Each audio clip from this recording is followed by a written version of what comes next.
Today's video is going to be an absolute game changer for those really looking to improve the ball striking on your irons, because so many golfers I see trying so hard to get the weight towards the front foot, it becomes a slide. In today's video, we're going to be talking about the difference between sliding and pressure. Pressure is kind of one of those buzzwords within golf coaching at the moment, but it's really important that we're able to help you understand the difference and how it can massively affect the quality of your ball striking. As you know, we want to hit down on the golf ball, giving the golf club a descending angle of attack. So from this angle here, the vertical angle of the golf club working down on the golf ball is really key.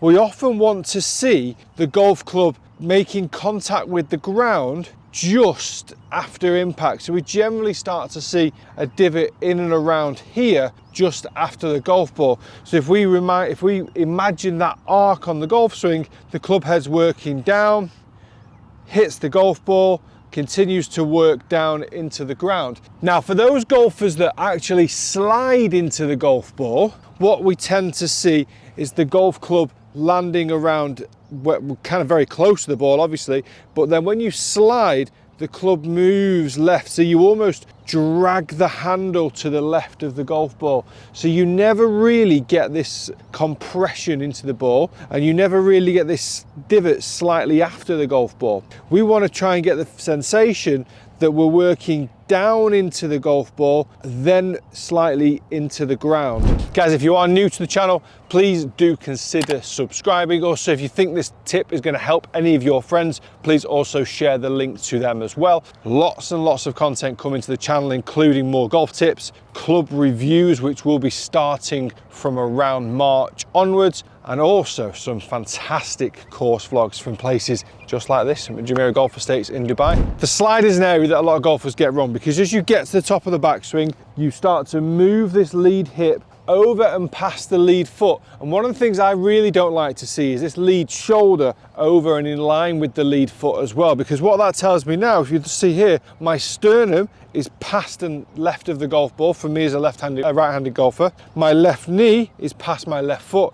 My left hip is past my left foot. So all of my weight is stacked across my left side, but there's no real ground pressure. I haven't spiraled down to rotate back up. What I've actually done is I've laterally moved into the golf ball, and normally what we see with lateral movement is a real difficulty in rotation. Because if you can imagine, if you try this even at home now as you're watching this video, if I get my left shoulder over my left foot and almost even past my left hip, the rotation becomes almost impossible. I'm so far ahead of the golf ball. What you'll actually tend to see is the golf club working down into the ball and actually hitting it quite high on the ball, because its center point, which we want it to be around here, has been dragged over to the left side of the ball. So now this arc is continually working down, but because the center's maybe over here, the club's going to hit the middle of the ball. It's not ready to hit the golf ball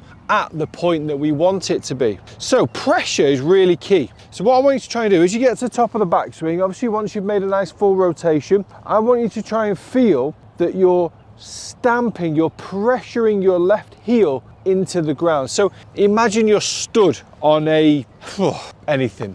Imagine you're stood on an apple, okay? You want to get to the top, the apple's under your foot.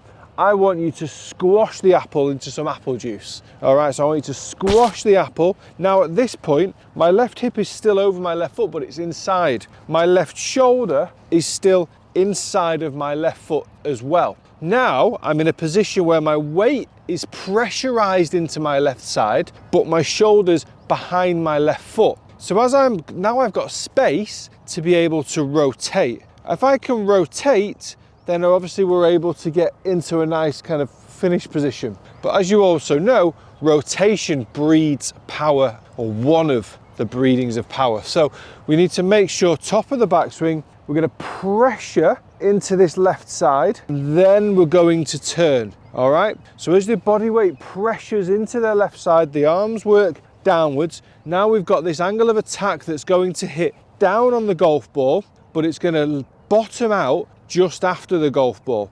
So really important to understand that a good impact position will have a little bit of spine tilt as you're striking the ball. So to give you an understanding of an impact position there, you've got that little bit of spine tilt. My shoulder stays inside of my left foot. My left hip works over my left foot. My spine as a result has not gone perfectly neutral. It's gone ever so slightly back relative to the target, all right? Real key on that. So I've got the weight pressuring down into my left side. So what I'm gonna do, I'm gonna take my setup, nice wide stance, top of the backswing, squash the apple, rotate, and strike. Lost a little bit of loss of balance. But the really important side of this is understanding the difference between pressure and slide. Slide is an absolute no-no because it can create some good shots, it can create some power, but what I've seen as a golf coach is consistently becomes super difficult, particularly on wedges and driver. You might get away with it in that middle section of your golf bag, but you won't get away with it at either end of the golf bag. So a good little drill, if you take your setup, you can swing up to the top. I just want you to kind of lift your heel up off the ground and just stamp downwards. Don't stamp across with the shoulder. I want the feeling that the shoulder's working down as your left hip stamps. So it's almost like the left hip goes over the left foot, the left shoulder goes down, and then into impact. Once you've got that rotation, once you've opened up your lower body, you've got that little bit of spine tilt just after. So you're gonna get to the top, stamp, push downwards into the ground. You feel your knees bend, which allows you to then rotate.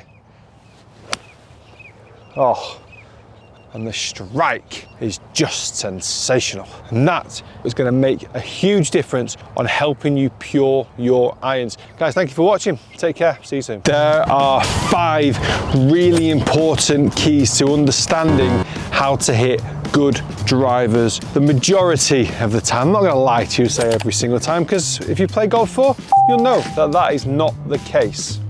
Whether you're a beginner golfer or a scratch golfer, this is a really important video for you because I think it's going to really help you get back to basics with some of the setup fundamentals, but also getting back in touch with where you should be during the golf swing.